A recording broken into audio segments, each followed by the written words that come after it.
Where are you in this very moment of silence?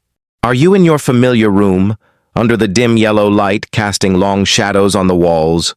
Or perhaps in some dark corner, where the only sound is your own breathing? Now try turning off the light. Close your eyes for a few seconds and imagine you are standing in a remote village, perched high on the French Alps. The air is thin, cold, and dry. Every breath feels heavy with the biting scent of rock and ancient pine. Around you, the night has fallen thick. Only the wind moves, whistling through weathered wooden roofs, circling down narrow cobblestone paths.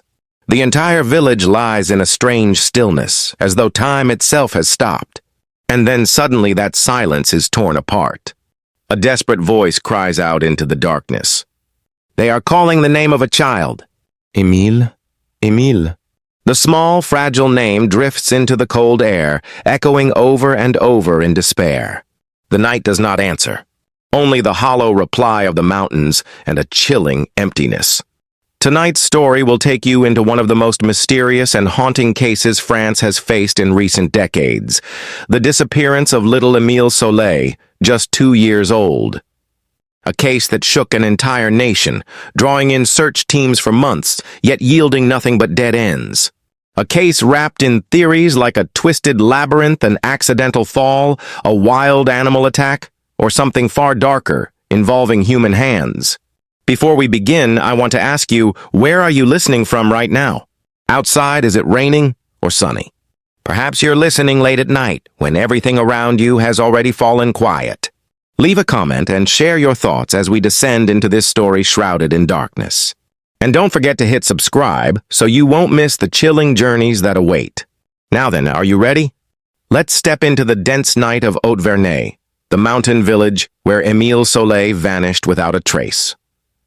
On the summer afternoon of July 8, 2023, in the remote hamlet of Haute-Vernay, perched on the Alps in southeastern France. The village, home to barely 25 residents and about 30 houses scattered across the slopes of Alpes de Haute-Provence, was usually so quiet it bordered on monotonous.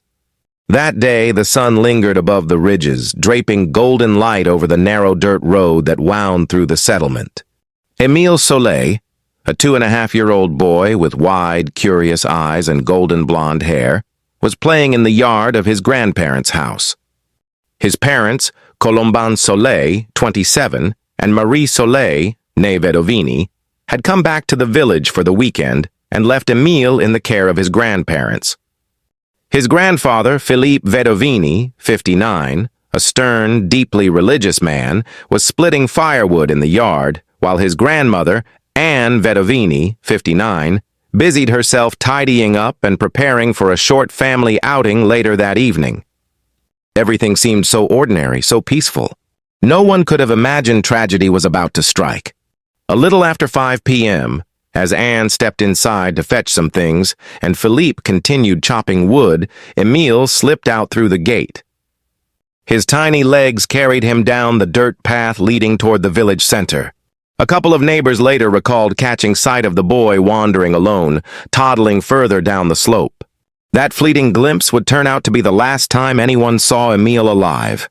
Minutes later, his grandparents suddenly noticed the silence. The cheerful sounds of Émile's laughter had vanished. Philippe froze, then dropped his axe and rushed to the gate, calling out desperately, "Émile!" Only the wind howled in reply. His heart sank. He bolted down the path, shouting, while neighbors joined in to search the surrounding fields and gardens. At 5:15 p.m., a trembling Anne picked up the phone and called the police, her voice breaking, "My grandson is missing." In an instant, the calm of Haute-Vernay was shattered. That night, villagers and local authorities fanned out across the mountainside, torches in hand, calling Émile's name into the darkness. "Émile! Émile!" Their cries echoed through the forests, but only the rustle of leaves answered back. Everyone knew the truth. A 2-year-old alone in the wilderness at night faced mortal danger. Was he shivering and crying in a thicket somewhere? Or had someone taken him? The thought gnawed at their hearts, fueling their determination as they scoured every ravine and shadow. By the next morning, the French gendarmerie launched one of the largest search operations the region had ever seen. Over 100 police officers, soldiers, and rescue volunteers poured into Auvernay. Helicopters swept the skies, thermal cameras probing for even the faintest heat signature. On the ground, sniffer dogs traced scents across rocky slopes. All 30 houses in the hamlet, including the Vedovinis, were searched top to bottom. 12 vehicles belonging to locals were inspected. And an expanse of 97 hectares of rugged forest and mountainside was methodically combed by teams marching in tight formations, eyes glued to the ground. From July 9th to July 13th, hundreds of men and women trudged through mud, brambles, and steep cliffs, their clothes stained, their faces streaked with sweat and tears. Hope was the only thing that kept them going. The belief that somewhere, Émile was still alive. Overhead, helicopters blasted a recording of his mother's anguished voice calling out, "Émile, come back to Mommy!" The plea rang out across the valleys, carried on the mountain winds. But no answer ever came. On the 5th day after Émile's disappearance, the massive search effort was finally called off in vain. No footprints, no scraps of clothing, not a single trace was ever found, as if Émile had simply dissolved into the thin mountain air. In a press conference on the evening of July 13th, 2023, public prosecutor Rémi Avon in Digne-les-Bains solemnly announced the end of the large-scale field search phase. He emphasized that the investigation would now move to a new stage and that no hypothesis would be excluded. Every possibility remained on the table: a fatal fall, an animal attack, or a far darker scenario, abduction or even murder. A chilling silence fell over Auvernay. Volunteers and rescuers, exhausted and broken, could not comprehend how a 2.5-year-old child could vanish so completely, despite days of relentless searching. Was there a horrifying secret hidden in these mountains that no one yet dared to face? For Émile's family, the days that followed were unbearably heavy. His parents, Colomban and Marie, devastated but clinging to fragile hope, withdrew to their home in La Bouilladisse near Marseille, refusing media interviews and shielding themselves from public scrutiny. Then, on November 12th, 2023, Émile's 3rd birthday, his mother made her first heartbreaking public appeal. Through tears, she pleaded, "If someone has my child, please bring him back to us. Even if my son is no longer alive, we beg to at least have his body returned so we can lay him to rest." Her words cut like a knife through the heart of France. The entire country was shaken, mourning alongside the young parents. Émile had become the child of a nation, pitied, prayed for, yet still lost in the shadows of mystery. But as time passed with no answers, the small community of Vernay grew restless, suspicious, and fractured. Whispers and wild rumors began to spread. The situation escalated when malicious individuals fabricated images accusing Mayor François Balic of killing the boy. Outraged, the mayor was forced to publicly deny the vile allegations and file charges for defamation. The incident revealed just how desperate the community had become, starving for answers, ready to turn suspicion on anyone. In the midst of this suffocating atmosphere, one figure emerged: Father Claude Gilliot, 85, the priest who had baptized Émile and a long-trusted friend of the Vedovini family. Grieved by the disappearance, Father Gilliot released a clear photograph of Émile to the press in the early days of the search, hoping it would help spread awareness and speed his rescue. But instead of gratitude, his action ignited bitter conflict. When Émile's grandfather, Philippe Vedovini, learned of it, he was furious. He accused the priest of interfering without consent, of exposing the family to more unwanted attention and pain. Their dispute erupted into heated arguments, even public insults. In the aftermath, the Vedovini family severed all ties with Father Gilliot, vowing to boycott the chapel in Aix-en-Provence, where he served. For the elderly priest, a man who had devoted his entire life to faith, the rejection from those he considered close friends was like a dagger to the heart. From then on, he seemed broken, often confessing his anguish and spiritual torment as the case dragged on. Did he feel guilty? Or did he know something far more disturbing about the family he once cherished? That question would linger, haunting both the priest and those following the case. 9 long months passed in vain, with no sign, no hope. Then suddenly, when no one expected it, the first clue emerged. On March 28, 2024, investigators organized a crime scene reenactment in Auvernay. About 17 people who had been present in the village the day Émile vanished, including his grandparents and other witnesses, were brought back to retrace their steps, hoping to reconstruct the events of July 8, 2023. The session ended without breakthroughs. But just 2 days later, something extraordinary, perhaps even horrifying, took place. On the afternoon of March 30th, 2024, a local woman was hiking through the woods below Auvernay. Late March had melted most of the snow, revealing damp, decaying leaves along the forest floor. As she walked slowly down a deserted path, she suddenly froze. Just off the trail, something pale stood out against the dark ground. She stepped closer, her heart pounding, and saw it clearly, a small human skull streaked with mud, with tiny baby teeth still clinging to the jaw. Trembling with shock, she picked it up, slipped it into a plastic bag she carried, and rushed straight to the nearest gendarmerie station. Police immediately suspected the worst, that the skull might belong to Émile. A rapid DNA test was launched overnight. By the morning of March 31, 2024, the results confirmed the nation's greatest fear. The remains were indeed those of Émile Soleil. The innocent toddler who had once been full of life was now reduced to fragments of bone. Hope for his family, and for the millions across France who had prayed for him, was extinguished in an instant. The news spread like wildfire, plunging the country into mourning. In Haute-Vernay, the bells of the small village church tolled solemnly as residents gathered to pray for the lost child. Mayor François Balic, his voice heavy with sorrow, said, "It will take us a very long time to recover from this disappearance and this death." Was that truly the place where the boy vanished? Was it where he drew his last breath? No one knows. His words captured the bitter truth. Even with Émile found, the greatest question, what really happened to him, remained unanswered. The gendarmes immediately sealed off the forest area where the skull was discovered for a wider search. They pinpointed the location in a remote spot known as Les Auches, about 1.7 kilometers from the village, a 20 to 25-minute walk through the woods. Disturbingly, this was the very area that had been combed extensively during the massive search in July 2023. Hundreds of searchers, sniffer dogs, and even helicopters had swept the terrain, yet found nothing. This led investigators to a chilling suspicion. Had the remains really been there all along, or had someone placed them there later?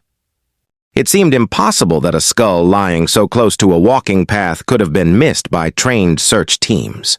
The horrifying possibility that the bones were deliberately planted afterwards sent shivers down everyone's spine. In the days following the discovery of the skull, investigators widened their search around the Les Auches forest. On April 2nd, 2024, they uncovered another small bone belonging to Émile alongside a disturbing find. Several pieces of the boy's clothing scattered within a few dozen meters. There was a t-shirt, a pair of children's underwear, and a tiny pair of shoes items that matched exactly what Émile had been wearing the day he vanished. But there was something unsettling. The little shoes were missing their laces, as if they had been deliberately removed or cut. Even stranger, the clothing itself was remarkably well preserved intact, fairly clean, with little sign of tearing despite enduring 9 harsh months of alpine weather, including a brutal winter. This unnatural freshness raised a chilling question among investigators. Had Émile's body really lain there for 9 months, or had someone placed the remains at the site much later? Veteran prosecutor Jean-Luc Blachon, who was leading the case, addressed the press on April 2nd. At this stage, we cannot confirm that the remains have been there since July 8th, the day of Émile's disappearance. We cannot rule out the possibility that they were placed there only shortly before being discovered. He added cautiously, "As of now, whether it was an accident, involuntary homicide, or murder, we cannot lean definitively toward any single hypothesis." Ironically, the grim discovery that Émile was dead did not bring clarity. Instead, it opened the door to even more terrifying mysteries. The first forensic results began to tell the story of the bones. Émile's skull bore multiple fractures and fissures, some believed to have formed after death. Animal tooth marks, likely from foxes or rodents, were visible, suggesting scavengers had gnawed at the remains. But most alarming were the findings around the boy's face. Forensic experts noted highly unusual trauma to the facial region, injuries inconsistent with animal bites or a simple fall. The evidence suggested that Émile had suffered a violent impact to the face, the kind of force consistent with a deliberate blow, not a natural accident. This shifted the investigation sharply toward the possibility of third-party involvement. In other words, Émile may have been the victim of a crime. By this point, the scenario of a child wandering off and succumbing to the elements was no longer convincing. Instead, the pieces of the puzzle now pointed toward a darker reality. A hidden hand, a faceless perpetrator, and a secret buried in silence for 9 long months. But who was the culprit? Who could commit such cruelty against a little angel barely old enough to walk? That question sent chills down the spines of even the most seasoned investigators. Several theories quickly emerged. Auvernay is an isolated village, rarely visited by outsiders, so the likelihood of a stranger abducting and murdering Émile was considered low, though not impossible. Yet, if it had been some passing vagrant, why would he return months later to deliver back the remains? A darker theory loomed. Perhaps Émile had died at the hands of his own family, whether through a tragic accident or something far more sinister. That day, the boy had been left in the care of his grandparents. Could it be that they or another relative accidentally caused his death, panicked, hid the body, and later staged a false scene? Or, more chilling still, was it an intentional act, driven by some hidden family conflict? The fractured relationship between the Vedovini family and Father Claude Gilliot even fueled speculation. Had the priest, by releasing Émile's photo to the press, inadvertently touched upon a dark family secret? Online, the rumors spread wildly. The most infamous became known as the freezer theory. Many believed that the perpetrator, possibly someone within the family, had kept Émile's body hidden in a freezer or another concealed, sterile location for months. Then, when the storm of public attention subsided and spring arrived, they carried the remains and clothing into the forest, planting them to simulate a tragic accident. This would explain why the clothes were so well preserved, why the bones did not show 9 months of outdoor exposure, and why an area previously searched so thoroughly was suddenly productive nearly a year later. Others countered with the theory of a wild animal attack, a wolf, a boar, dragging the child away. But if that were true, why hadn't Émile cried out, loud enough for his grandparents to hear? And what kind of wild animal would store a body for months, only to conveniently leave it near a trail? The explanation collapsed under its own weight. As for the idea of a natural accident, Émile tumbling down a ravine, his body buried by snow and only revealed with the spring thaw, the condition of the clothes again rendered it implausible. Investigators had seen enough to recognize the truth. The scene bore the hallmarks of staging, and only humans can stage a crime scene. With that, the case shifted decisively toward homicide. The missing person file was officially reclassified as a murder investigation. Under prosecutor Jean-Luc Blachon, detectives embarked on a new mission, hunting the killer of Émile Soleil. With little physical evidence to work from, they focused on relationships, testimony, and the circle of people closest to the boy. Naturally, this list included the Vedovini family, the last to see Émile alive. In reality, police had quietly kept an eye on the family since the very beginning standard protocol in child disappearances. But throughout 2023, no evidence tied them to wrongdoing. Now, however, with signs of concealment, suspicion began to tighten around Émile's relatives. Still, Philippe and Anne Vedovini did not retreat into hiding. On the contrary, after the remains were discovered, they appeared before the press, visibly broken, declaring, "The silence has now given way to the truth. We cannot continue living without answers about what happened." To some, these were the words of grieving grandparents, desperate for justice. But to skeptics, they sounded uncomfortably like the impatience of people eager to close a chapter, perhaps people with something to hide. The public was split. Many saw the family as innocent and themselves the greatest victims of the tragedy. Yet whispers lingered in the shadows. If it wasn't the family, then why was there never a trace? Time continued to pass, but the shadow of the case refused to fade. In the summer of 2024, investigators quietly reinforced their team and resources. France's top DNA experts were brought in, painstakingly analyzing every fragment of evidence from tiny bones to scraps of fabric in hopes of finding a foreign DNA trace. Reports confirmed that 2 partial human DNA profiles were indeed detected on Émile's belongings. But they were incomplete, and turning those traces into an identity proved nearly impossible. The investigation became a test of relentless patience. Police also carried out sweeping searches of locations tied to the boy's family. The Vedovini's home in La Bouillardise was combed through, their cars dismantled down to floorboards and trunks.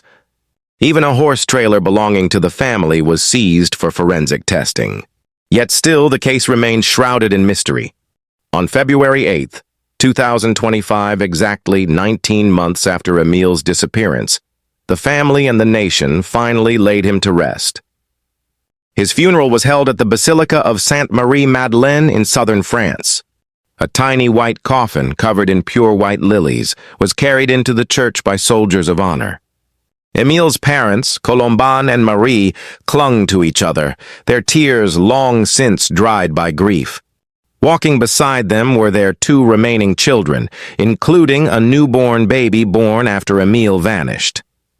Hundreds of mourners filled the basilica, many of whom had never known Émile personally, but had followed his story from afar, compelled to come and say goodbye. The air was heavy with sobs. The priest, choking with emotion, spoke of a little angel who had left this world far too soon, and of the unbearable pain of not knowing what truly happened. Émile's grandparents, Philippe and Anne Vedovini, bowed their heads in silent prayer. In the flickering candlelight, their faces seemed carved with sorrow, or was it sorrow mingled with the weight of some darker secret? No one could tell. After the funeral, life seemed outwardly calmer, but beneath the surface, the investigation had reached its most decisive phase. Police had ramped up surveillance on the Vedovini family.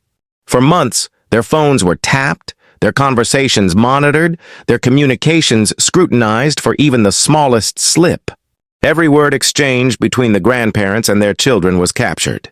At the same time, detectives painstakingly cross-checked their testimonies against every clue.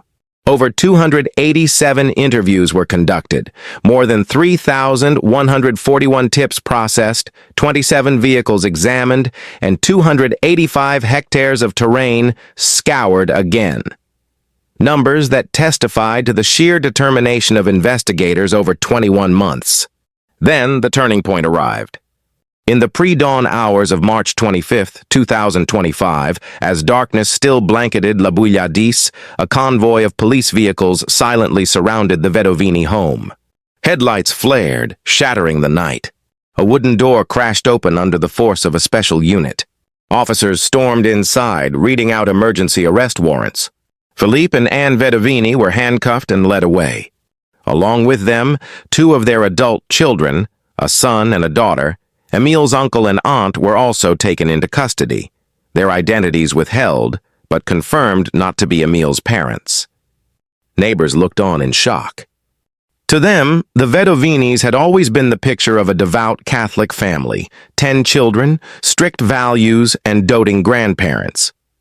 Now the same couple 59 years old were being accused of involvement in their grandson's death.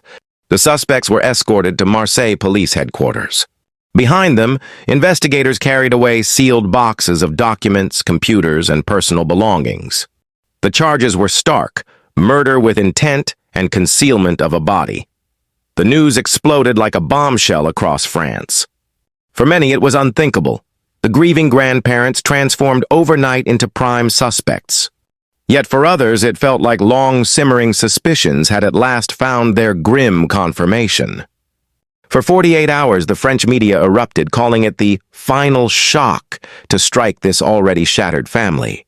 Filippo Vedovini, once an osteopath by profession, was interrogated separately. His wife Anne, along with their 2 adult children, were each questioned in turn. 72 tense hours passed in the cold interrogation rooms, 4 silent walls, and across from them, seasoned investigators pressing relentlessly for the truth. Outside, the public held its breath. Would the Vedovinis confess? Were they truly involved in Émile's death? But at dawn on March 27, 2025, the doors of the Marseille Gendarmerie swung open, and the 4 family members walked out free. Their detention had to end. There simply wasn't enough evidence to keep them. Before a forest of cameras, their lawyers declared triumphantly, "Our clients are innocent. Their release was inevitable, and it is a great relief for them." Anne, her eyes swollen red, leaned wearily on her husband.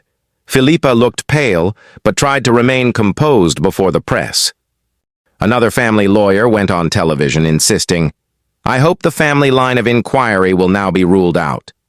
Yet prosecutor Jean-Luc Blachon swiftly countered, "The family line of investigation is not closed. Their release does not mean they have been cleared. It simply means we do not yet have enough evidence to prosecute." He emphasized that the inquiry would continue in all directions, including the family. Suspicion still clung to the Vedovinis like a shadow that would not lift. That same day, in a press conference revealing preliminary forensic findings, Blachon disclosed chilling details. Émile's bones and clothing had not been in the forest from the beginning. They had been placed there only shortly before discovery.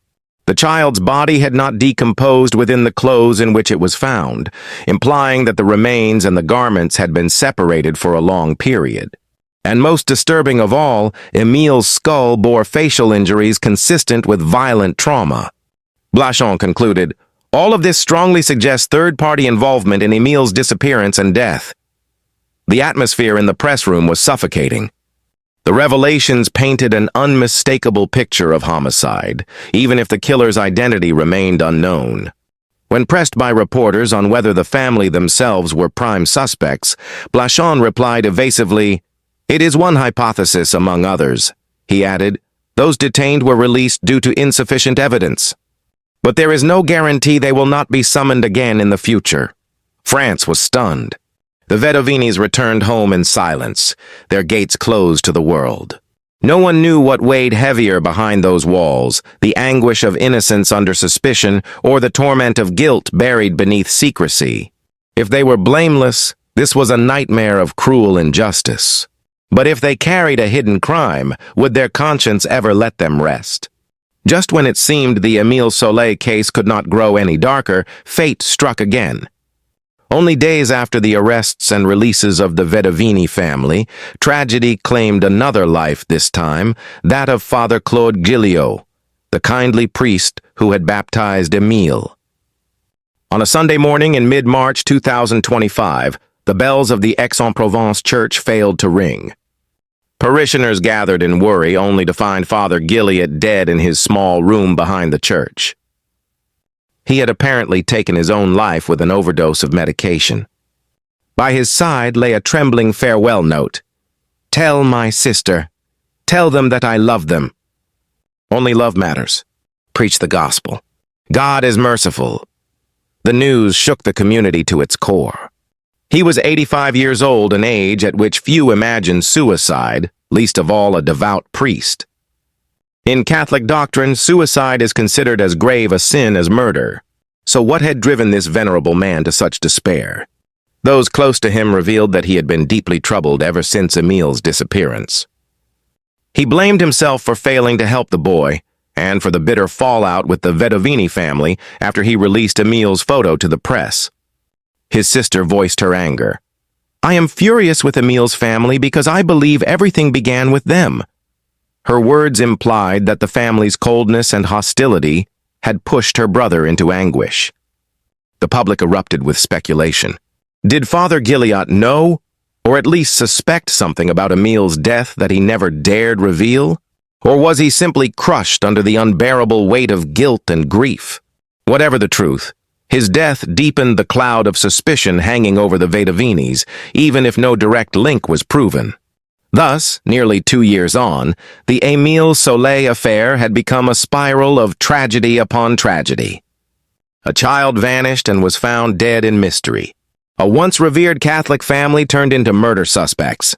A trusted priest ended his own life, all of it swirling together in the oppressive fog of the Alps, where the truth still lay buried. Authorities insist the investigation continues with unprecedented intensity, no matter who the perpetrator may be. But the public remains divided. Some cling to the theory of an accident. Others are convinced the family hides a terrible secret. Still others suspect a shadowy outside force.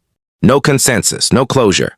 As night falls over Haute-Vernay, the house where Émile once laughed and played stands silent, doors locked. The wind whips through the trees, whispering like the forest itself is guarding the truth. Perhaps the village knows the answer. 2 years have passed, and the boy's tiny footprints on the rocky path have long since faded, but the question of his fate remains carved into the nation's memory.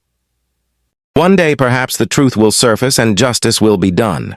Until then, the story of Émile Soleil lingers like a haunting, with questions that cut to the bone. What really happened that fateful evening? Who last saw Émile after 5 p.m. on July 8, 2023? Why did no trace appear for 9 long months? And who staged the cold, calculated scene where his remains were finally found? Perhaps that is the cruelest lesson of all, that danger can come from where we least expect it, even from within a family, and that the truth, no matter how deeply buried, has a way of clawing its way back to the surface. And what about you? What do you think? Between the theories of a freezer, a wild animal, or even the hand of someone close, what is the real truth behind the tragic death of Émile Soleil? Share your thoughts in the comments below, because every opinion, every perspective might help shed light on a missing piece of this haunting puzzle. Émile's story still has no ending. Nearly 2 years have passed, yet its shadow still lingers over the village of Haute-Vernay like a wound that refuses to heal. Questions about that fateful afternoon, about who coldly staged the scene where he was found, remain suspended, challenging both justice and truth. We can only hope that one day the light of justice will break through, so that Émile, a boy only 2.5 years old, who never even had the chance to truly know the world, can finally rest in peace. And that those left behind, whoever they may be, may find peace in their hearts again. Émile's tragedy reminds us that safety, trust, and even love, things we believe to be unshakable, can sometimes be far more fragile than we imagine. But at the same time, it whispers to us that truth cannot stay buried forever. Darkness may last long, but the light will always find a way to shine through. Life will always hold the unexpected, sometimes simple joys, other times cruel trials. But as long as hope and humanity remain, we can keep moving forward. Don't forget to subscribe so you won't miss the next story. Thank you for staying with us until the end. May you have a peaceful night. And may you always keep in your heart the belief that tomorrow can be brighter than today.